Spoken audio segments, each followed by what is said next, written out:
On today's episode of Gathering the Kings. In the retail industry that we are working on, people are used to change. So they want to see new stuff every day. So if there is a hot button topic over there, they want to look at that. There is a new product available somewhere, they want to look at that. They are almost like 4-year-olds. They want more attraction. You are listening to Gathering the Kings with Chaz Wolfe, featuring fellow 7, 8, and even 9-figure business owners who have real battle scars from business and life, but have prevailed as the king that they are designed to be. We welcome high-performing entrepreneurs to the stage in order to reveal the real of the real on what it takes to build a successful business today. We dissect the good and bad decisions they've made along the way that give a true and accurate picture of the journey of success and how you too can get there. Through this dialogue, you will learn the value of growing your network and surrounding yourself with power players and kings like today's guest. Grab your pen and notebook because we're about to dive in. Yep. What's up, everybody? I'm Chaz Wolfe, Gathering the Kings podcast. Got a king on the stage today. I'm gonna do my best with your name, Narasimhan Vallur. How did I do? Perfect. Good job.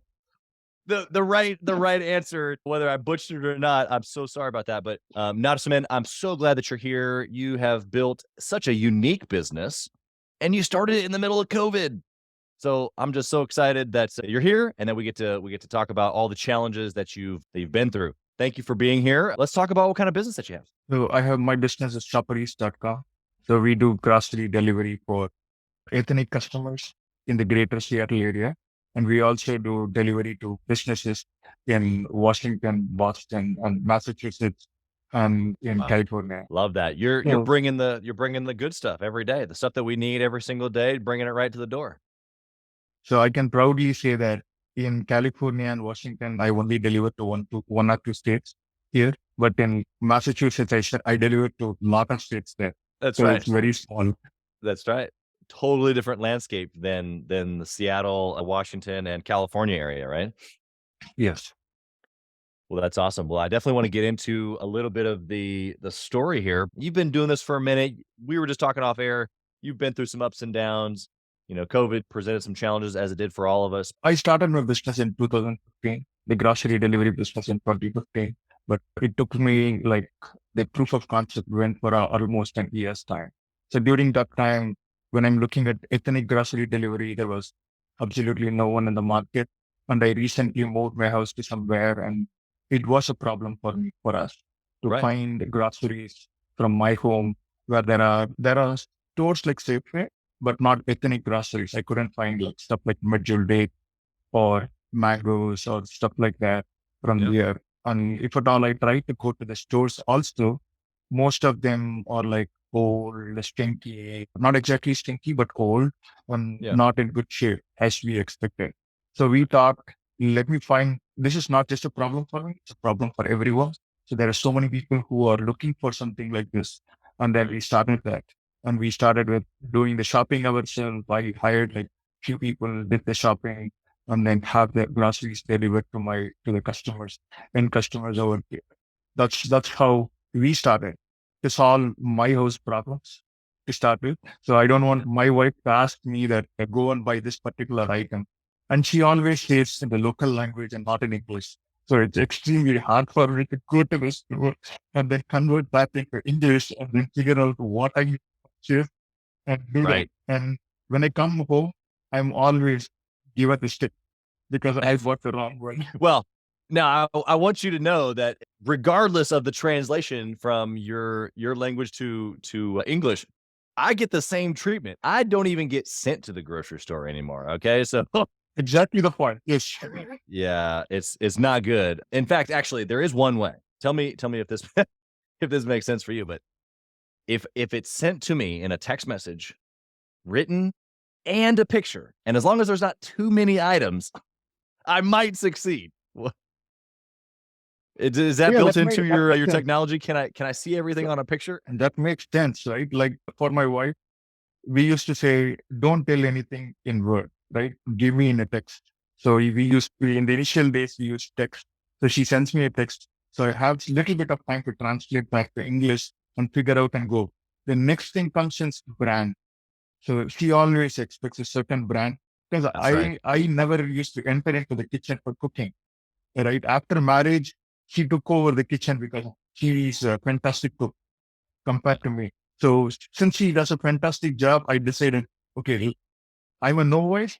Let me not enter. Then she will ask me to start cooking Yeah. and eat my food. I should start eating my food, which is horrible, Right. right? Right. So in which case, she has more preference on brand and on like the style of shopping and things like that. So I cannot. There is no literal knowledge transfer given from her to me, so which is very difficult for me. Then she Yep. says, when I go to the store and buy something and come over home, she says like, haven't you ever walked into the pantry? This is the brands I buy. Look at what you bought, right? These are not the top brand, right? So it's always like, I asked you to buy Apple, but you bought like the old Android. So this is Right. not bad, right? So we have all of these problems. Yes, there are going to be bunch of other problems, but day to day life, right? Every week we go through this problem. We go every week, not just the dialogue between husband and wife to choose what is necessary and what is not necessary and stuff like that. But Right. also things afterwards, it's like who goes to shopping with the kid and comes back? Is it Right. my job or your job? Right. So all of this lifestyle revolves around shopping and the kind of products you buy and cook and Yeah. all that. That's right. So that's where I thought let's streamline that and bring quality products that people use on a day-to-day life. Right. So that is the whole idea of why I want to be in the business. And I Yeah. always want to be part of something that a business that can be used by a larger audience, right? Like Yeah. Google or famous companies like Facebook, Google, or anything. So that's the idea. Like I want to shoot for the sky. Of course, I did not reach the sky. I haven't reached the Not yet. tree yet. I haven't reached the tree yet, but it's a starting point. So Yeah. that's where we started and we decided, okay, let me go into this space where there is a huge gap right now. Post-COVID, it's not a huge gap. The gap has been narrowed significantly. But the time Right. when we started, it was a huge gap. That's I right. started there and then I think I'm fairly successful in there because one thing I did not take into account is people do not trust others to do shopping for them. Right. So So how do you overcome that? I mean, because you're right. Like there's a lot of conveniences. It would be great if someone could go get the XYZ for me, but I'm particular about X, Y, and Z. Maybe like your wife, where there's specific brands and then this and then this, and it's got to be in a specific way. And so how do I trust a brand to like yours to be able to give me the brands or the things inside of this cooking experience or really anything in life? Because it's a deeper letter, rooted question of how are you building trust? Really? so one thing is for granted. People make mistakes. So whenever we are doing packing, we do make mistakes and stuff like that. How to correct the mistakes and make sure we give a consistently fine product every single time. So we Right. set the expectation for the customers. First time they buy it, they get the expectation and then they know, okay, this is what I can expect from them. And should get the same experience consistently Right. throughout this phase. So that is the most important part. If you do it, you can improve it, but you should improve it in such a way that they can accept your improvement in way. So doing like a proof of concept with a bunch of customers and improving it makes a lot of sense. So we do that and we consistently try to keep the same consistency across the board during our delivery. Yeah. Yeah. Yeah. That consistency not only sets the expectation, but then, like you're saying, over the course of time, over the course of the history that you build with this individual, it builds trust, loyalty. And they can also see that my comments are being used wisely and then how we are improving it. This is how the product or the brand was there like 2 years ago, and this is how they are now, and Yeah. so on. Yeah. Absolutely. Okay. Let's go through some of the good and bad decisions along the way. I want to know what was something that you can look back on, maybe in the earlier years, maybe more recently, something that you can look back on as a good decision that you made that you would make this decision over and over and over again. It led you to a lot of success. What is that? The number one thing I want to talk about is do not blindly trust your vendors. That means that Mm. You can put a lot of trust on them. Yes. When I say blindly, in the sense like you need to have your own quality control process to make Right. sure products that you sell can meet your guidelines and brand and stuff. So Right. in the earlier days, we did not have the quality control because it was run in my garage. So I was looking for vendors who are like next door or very close to me, whom I can contact and approach quick, fast, dirty. And then it's like a proof of concept for me. So Right. I went for bigger vendors close by and I asked them for products or brands that we carry. So carry them, bring them, stay local, right? Stay Yeah. local, but stay local works very well for produce and some fresh items, but not for everything. So you need to put your quality control into process, and not everybody is great at everything. So they have their own unique skills. So, and people always try to want to sell everything they have and not just the one item that they are great at. So you as a customer, or as a company, I need to make sure I get the best product from the best vendor and make use of that. Like find everybody's quality, uniqueness, and Yeah. try to sell that as much as possible. This is something that I did not do from the day one. So if I had done that from the day one during this research and did that from day one, I would have been a much, much bigger brand than what I am today. Yeah. Yeah. It's great, a reflection to be able to go back and look at that. Of course, you're making those changes now, I'm sure. How does the listener, they're listening to you go, okay, I gotta pick the best of the best, whether it's vendors of the material that I'm purchasing, or in your case, it's the actual fruit or the food product. Or maybe it's, it could be associated to like like a graphic designer that I use, or a marketing guy that I use. Like same concept, right? Like even though maybe I'm Yeah. not purchasing a physical thing of theirs, I'm purchasing their service. So I'm hearing you say like pick A players, because what that happens is that their either service or product then gets represented as you. Is that what I'm hearing you say? Mhm. That's right. So how does the listener right now, big or small company, they're listening and they're going, okay, well, maybe I haven't made those decisions yet. Maybe they're just a little bit of a hodgepodge. I've been bootstrapping or whatever. How do I go back through and kind of like start adjusting that and maybe getting rid of the people that aren't up to standard? See, bootstrapping is great. Adjusting like all these things that you talked about, like hodgepodge, bootstrapping, all of this is great. You have your own process of doing proof of concept to make sure you have your quality control in place. Like we generally have interviews in place when we are interviewing our employees or graphics designers or people like that. So before you go with them, do a little bit of research on what you want. Is that person capable of doing what you want to do? So often in my business, what we look at is I do not have a set requirement in place for some of the products, but customers want them. Customers Right. simply say, I want this, right? Or sometimes there is like, I can look in a target market and say, these products are selling great over there. Why don't I bring them over here? Right. So I need to do decisions like that from time to time. When I do decisions like that, we would want to do like enough homework behind the scenes and make sure That's right. what is that we want. So right now with our website and all that, we are bringing streamlined process as to bring as much information and be transparent about the product to the customer as much as we can. Right. So as a product, in case whenever we are promoting a brand, as much transparency we bring to the customer about the brand or the product, it gives us more control to the customer and the brand, connecting to the customer and the brand, and not giving any fault of the brand on us.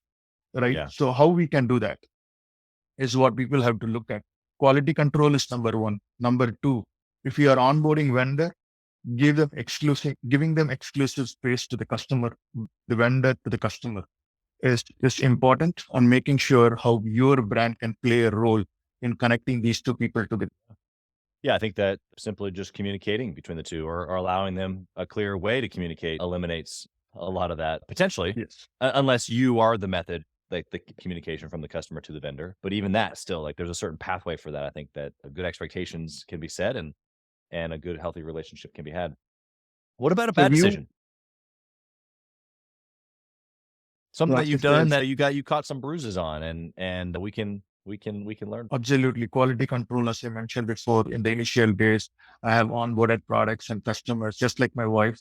My customers have scolded me and then said, I never buy these products. Right. Right. And then Right. we have private label products in the past and then given those products to the customers. Not when I say private label, that doesn't mean that actually taking a different brand and putting my brand name on that. It's basically something like we sell oats, but instead of Quaker oats, we just gave the name oats in print on the customer's face and they bought oats, and instead of Quaker oats, in between we take like Great Deal oats or Quaker oats or some other brand of oats and sell the customer the cheapest one possible. So we used to do that in the earlier days. And when we did that, customers find like Quaker oats is much better quality than the other one, and they don't like the other one. When they get it, that's when they Right. say, "Oh, this is the kind of oats I get. I wouldn't buy from this company anymore." So Right. that's where I talked about transparency on giving the customer and showing them exactly what they are, so that they know the brand and they can directly talk to the brand and tell them that this is bad with your product and stuff like that. So that Right. is one part where I was able to pick and choose multiple things in there.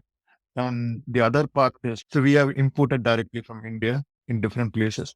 So when importing from different countries, each country has its own norms and giving product packages and brands and all that, like on expiry dates, product package giving the product packaging and all that. So when we are purchasing from these vendors, we were really clear on what we need and how we need and all that. But they never followed these directions that were given by us. And Sure. they provided us products which did not follow these directions. And we paid for everything.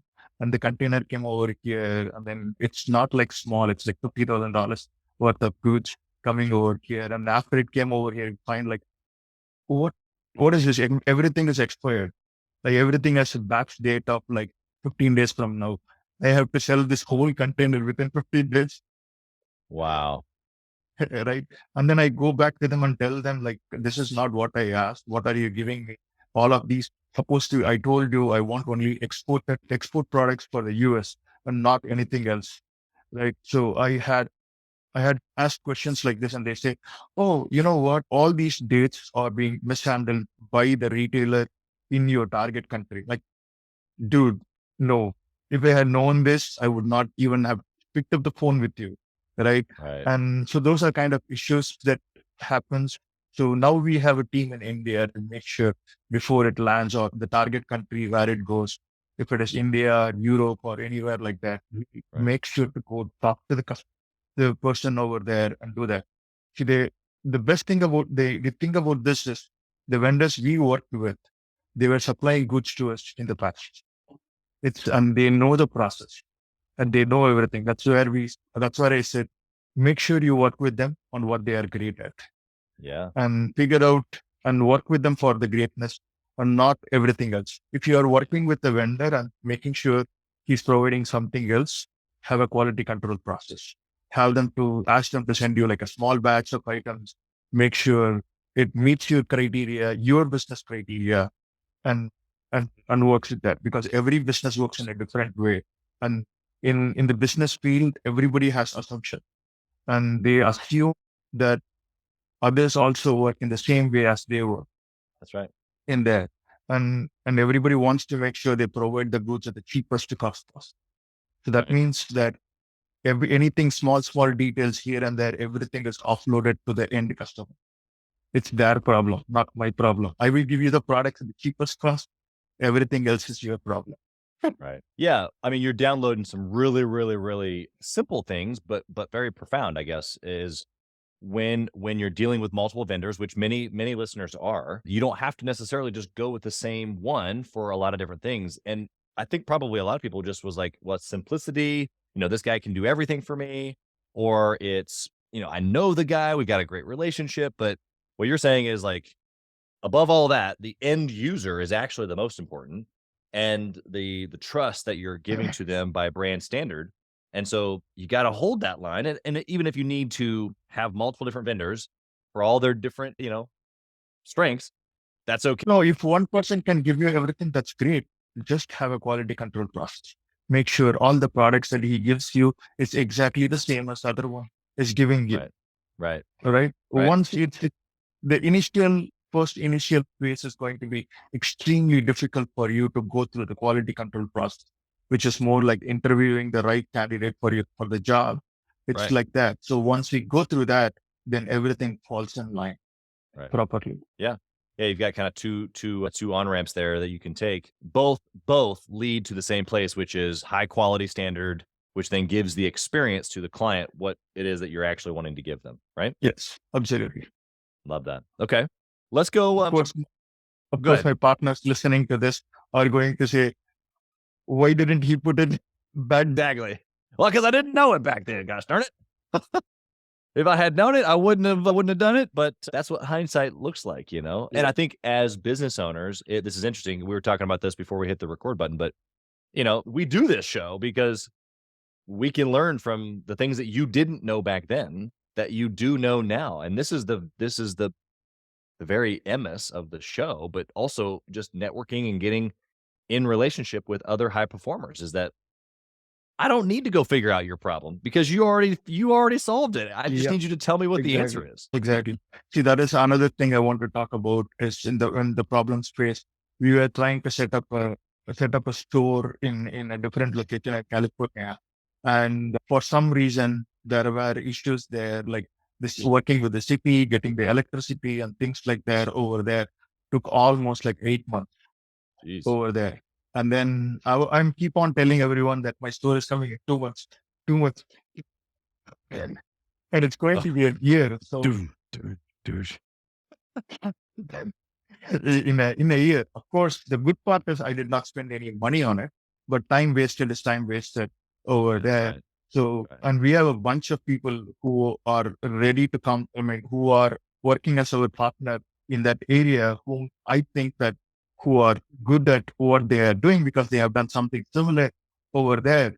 So this is exactly where it would help most to talk to people who have done this in the past, ask them maybe in the target area, ask them, okay, I'm going to do this. What are the gochas? Tell me the gocha, right? That's right. If we did that, then great. They would have told me the gotchas, this is what it is. And this is how much it will cost. You are trying to think like it will be like $500,000. It will be like $1 million to set this project up. The budget in place and all that. And hindsight is another problem. Like during 1 year ago, the interest rates were like 4% for businesses and stuff like that. Now it's like 10%, 10, 12, 13% in there, right? Like 8 months. We thought, okay, let's get the loan when everything is ready and set. Now the interest rates have gone like 3 times. Yeah. Let alone even the products that were sold back then at a low price that were on an arm or some sort of a variable. And man, there's some businesses getting torn up. And our margins are not increasing. The interest rates have gone up. Our margins are actually going down. They are not increasing because post-COVID and all of the issues that is happening right now. Yeah, a lot of challenges, and I'm sure that you'll solve those as well as we always do.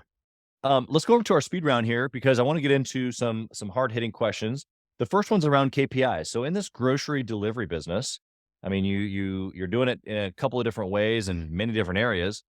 What's the number one KPI that you need to track in order to be successful? On my day-to-day work, number of complaints I get from my customer is the most important number one thing. Number two thing is we constantly need to reach out to the customer and get reviews from them on the brand and the product. Like new customers are liking the brand or product, which is also extremely important. So these two things. More complaints coming from customers on either the brand or the products the brand sells is very important. And number two is like reviews coming from existing customers or new customers that are using. The third KPI is dropout in orders. Okay. Tell us more. So like we have like week over week, we have sales. So many number of orders come out week over week. So if in any week like orders drop out, that's an immediate sign of either your brand is not or there is like a huge event going on in the market all of a sudden, which is doing that, right? Right. Either dropout or increase in orders, both you need to be watched out for. Yeah. Since COVID came in, like we know that all of a sudden your website can crash, right? And if it crashes, the customers you lost are not going to come back. Right. Yeah. It's a big deal. All right. What book or resource would you recommend for a listener right now who wants to go to the next level? I don't usually have time to read through books as such, but I do have time to read through like LinkedIn posts sent by different people over there. Like I'm following like Jeff Bezos post or any other somebody else post behind, and looking at success stories of other businesses and Yeah. listening to podcasts like yours. So these kind of things actually really help me. And it's more of trying to know today's trend, because people like to go with today's trend and see like match up with like hot hitting keywords that are happening on the market, and that's what people are looking for. And it would be good for even though it may take a long time for us to implement the latest features, but people would want to know that we are headed in the right direction. For example, right now ChatGPT is a big thing. Everybody talks about ChatGPT. And within our company also, we are thinking about how to implement either ChatGPT or something similar in the customer service arena, where people can come in and then say they type, and then they say, I want to do this, I have this problem, and how the response comes to them real time and all that. So we are trying to implement those kind of things. So looking at different articles from people and trying to look at different success stories of different people, and trying, and where we can come up and say, okay, working with for business would be a good idea for this business, where I can integrate my shopping cart along with WhatsApp and try to provide the opportunity for the customer to order directly from there. So looking at ideas like that and trying to see how these ideas can implement it into place. Yeah. But sometimes simplicity is the most important part. So providing options for customers into multiple places may not be a good idea. So this is where I think about a business to business platform, where we have like an extremely simple process for ordering, and customers know this is where I can come day in and day out, dial. Right. And then they say, okay, this is how I place my order, because this is not not always an order being placed by a techie. This is mostly an order being placed by somebody who's a chef or somebody who's managing a restaurant or someone like that. So they don't want changes. They don't want any changes. Nope. So Hit if it is hit dirty, the repeat button. if it is dirty, they want it dirty, right? Yeah. So these are the kind of people that they are used to a certain recipe. And if that recipe works for a customer, they want to rinse and repeat the recipe for a million times, right? Yeah. So that is where those are some of the places where we don't need to look at new customer, but for existing customer, dial tone is extremely important. Yeah. In the retail industry that we are working on, people are used to change. So they want to see new stuff every day. So if there is a hot button topic over there, they want to look at that. There is a new product available somewhere, they want to look at that. They are almost like 4-year-olds. They want more attraction. Yeah. Yeah. Well, on the topic of ChatGPT, I just saw yesterday or the day before, I saw a video of how it can integrate with OpenTable, and like basically you can say, hey, I'm looking to do a recipe of this kind, and it can give you the recipe.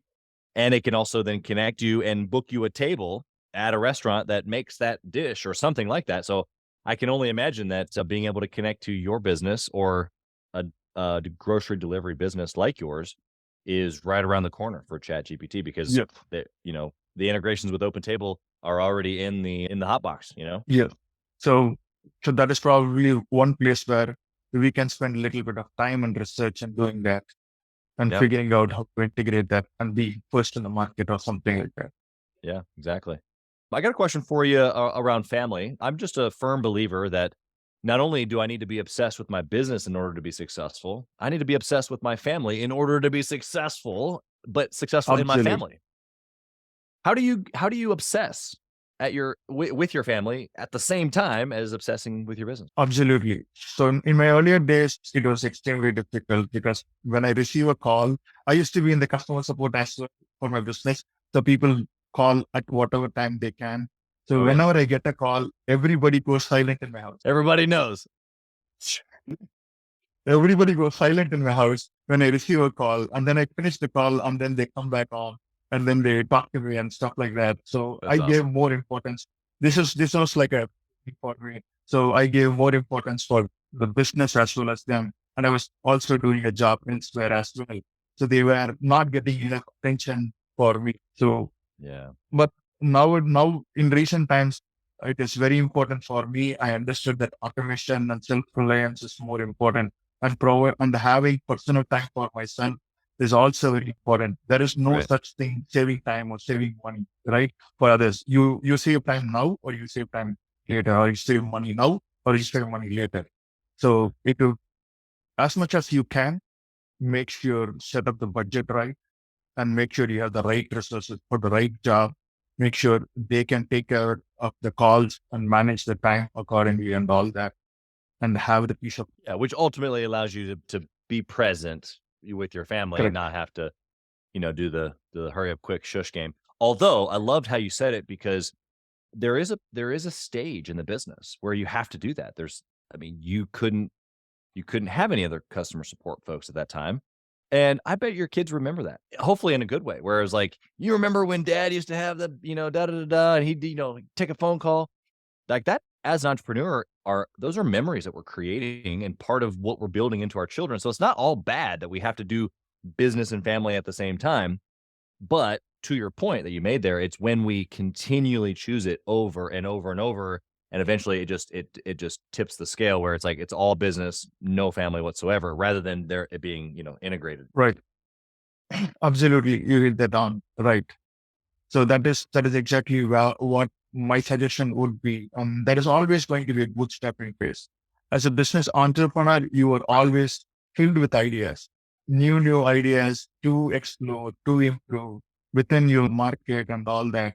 Sometimes some ideas work, some ideas you may want to revisit later in the future, restart and redo and things like that in there. So personal time is difficult, but just like an office, just like how we work in office, like block time for things like that. You can also communicate that with your family as well and tell them that I'm going busy from this time to this time, but Yeah. I will set up more time with you later in that. And this is what I'm trying to do. This is how I'm trying to change the world, Good inspire them, communication. like Yeah. inspire your family on how you are changing the world and tell them that this is the hardships of running a business and this is on the profits of running the business.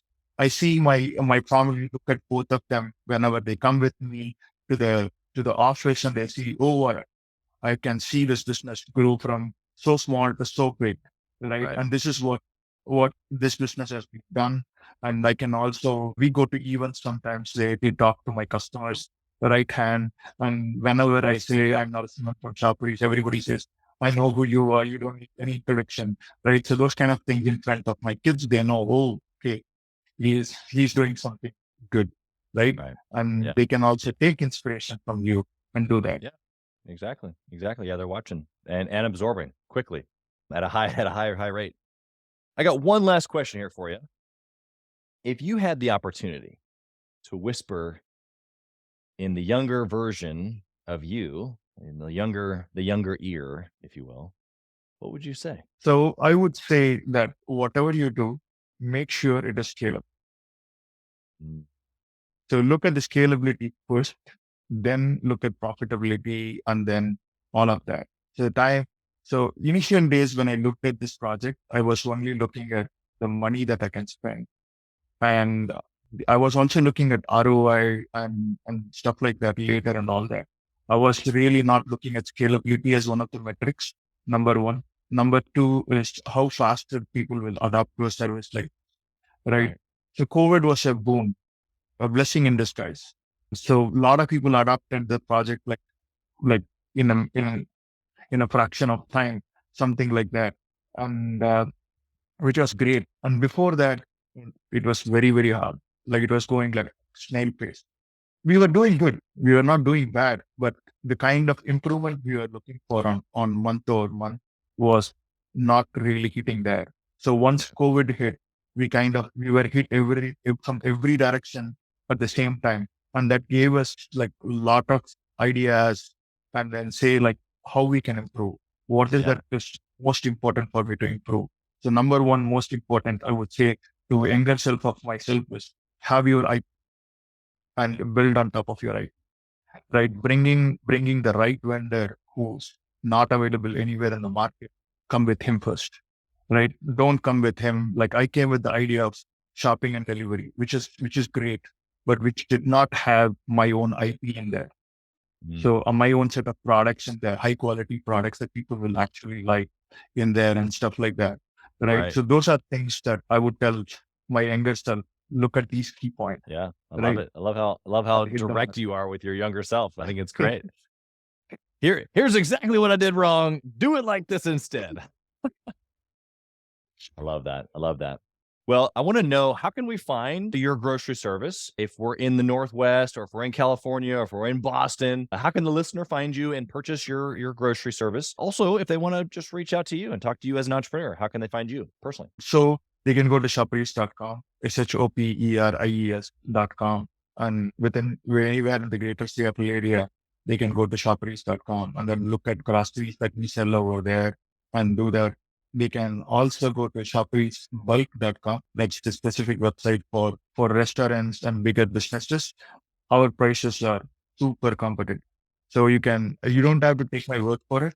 So you may think that sounds like shoperies.com, shoperisbulk.com. There is not a name that I have not heard. It's not like Walmart or Amazon or anything, but just go and look at the price. Right. So I don't want to talk. Yeah, I don't want to talk about my products or anything. If you go and look at the prices in a product, just have a registration based on your area. Like if you live anywhere in Massachusetts or Rhode Island or anywhere close by, or you are in like anywhere closer to the greater San Jose area, Silicon Valley area, or you are in greater Seattle area, just go there, look at the prices of shoperisbulk.com. If you own a restaurant, look at that. You will find the prices to be super competitive, whether you are buying meat or any specific set of stuff over there. The prices will be super competitive in shoperisbulk.com. And I'm sure you will hop onto it in no time. Yeah. And it saves a lot of time and money for you. Just like how I talked about working with the second person to know what brand or what everything you need. In restaurant business, it's extremely difficult because you need to know the complete intelligence of your whole pipeline there in order to ordering goods for your restaurant. So where a product like this, you can give the product to your chef, your waiter, or your display, all of these guys, and ask them, just add the products to the cart. I will review it end of the week and place the order. Right? You don't need to worry about what brand they have to buy, what quantity they have to buy. None of them. Just do this and do that. And you can also ask us, I want to know, set up my website, set up my cart in such a way that week over week, I can place my order. All we ask is let us know what you buy in the past. We will have the interview with all the different teams that you have, and then we will set it up for you. And then you can go and place the order yourself week over week. So we do that for you for the business side. On the greater Seattle area, where we are extremely strong, which is the first business I started, is the grocery delivery to independent customers over here. It's more of an ethnic grocery delivery. It's a pure vegetarian store. We don't sell any meat or chicken or anything. It's pure vegetarian, but you can find exciting fresh products like fresh fruits. If you want fruits like that, you may have to go to Florida or Hawaii or even back to India, Thailand. Very cool. Or places like that. You can find like guava, like Hawaiian papaya, fresh mangoes from India and stuff like that over there. And all of them are in affordable prices, except for mangoes, which come from India, which are like super expensive and super tasty. Yes. Yeah. You can't, you get what you pay for. All right. Yeah. And we have bunch of cool snacks and millets, which you can consume in different ways, and rice and all sort of cool stuff is available there. If you go, you can browse around the website. It's not quite as tech friendly like Walmart site, or otherwise we focus more on our products first, the quality of our products first, then the quality of the services and the internet services and stuff like that we provide in there. If it does great. We have a mobile application for Android, iPhone, and all that as well. And we also have a website, shoperies.com. Please try us out. and I'm sure you like it. If you don't like it, or if you have any comments or anything, you can directly reach me out, Vallur@shoperies.com or Vallur@gmail.com is my email. Please reach me out over there with respect to this business or any questions. I'm an entrepreneur. I like to discuss with others about how to run a business or how to start a business. I have worked with 2 or 3 businessmen in other parts of US to starting their own e-commerce business. Like few years ago, I have helped them bootstrap end to end as well. And I have no stake in that. I had no stake in that. So if you want to give me a stake, that's great. If not, it's okay. I would like to help you out as well. Yeah, that's great. Well, I think that the willingness to share and give is fantastic. And you never know. You never know kind of deals you come across because, man, I tell you, even just from having folks on my show, I've done literal deals, business deals with people that have been here on my show. I've obviously got we've grown. Our mastermind group has grown from people being on the show. So there's always people listening or people who you come in contact with that you can do business with or create a relationship. And sometimes that turns into something else. So we just so appreciate you Absolutely. being here. Of course, your time that you gave here today was just super incredible, but I just wanted to not only thank you for that, but wish you a blessing on your family and your business, Thank you. all the 3 different cities that you're in operating. Thank you for being here and giving so much just incredible, juicy details of your story. We appreciate it so much. Thanks for being here. Thank you. Thank you for listening to Gathering the Kings today. I hope that you were able to pull out a few nuggets to go apply into your business right away. More importantly, though, I hope that you're realizing that it takes more to be successful than just being by yourself, doing it all on your own, carrying the weight all by yourself. What I have realized, not only in my own journey from multiple businesses and multiple different industries, and now interviewing literally over 200 or 300 other very successful 7, 8, and 9-figure business owners, is that it's tough to do it alone. And so Gathering the Kings literally exists to bring together successful entrepreneurs. In fact, we are putting together 1,000 kings, specifically who are grateful but not done. We're intentionally assembling kings who fight tooth and nail for their business, family, and communities. And here's what we believe, that in the pursuit of excellence in those areas, that it ignites within us the responsibility to govern power and forge a lasting legacy. So if that relates and resonates with you, and you know that you need people around you, sharp, qualified, other very successful business owners, I want you to go to gatheringthekings.com. I want you to take a look at what we're doing and see if it makes sense for you to be part of our pursuit to 1,000 kings. Talk soon.